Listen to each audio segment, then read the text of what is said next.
Buenos dias. Some of our VIP members have been asking me what the effects are of the volcanic dust falling around the Central Valley right now. Number one, you can hear one of the effects, and that is the dust does irritate your throat. And number two, we have layers of dust everywhere that's not closed off. As an example, this table on our outside terrace here in Santa Ana was cleaned yesterday at about 9 a.m. Today it's about 7:30 a.m. and this is what's happened overnight.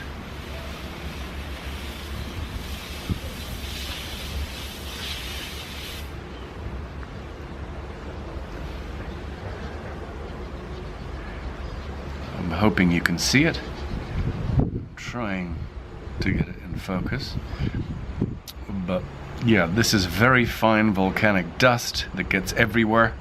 Yesterday they cancelled 40 flights, 40 flights, because of the damage that this dust can do to the engines of the planes. And if it can damage the engines of the planes, what's it doing to our throats and our lungs?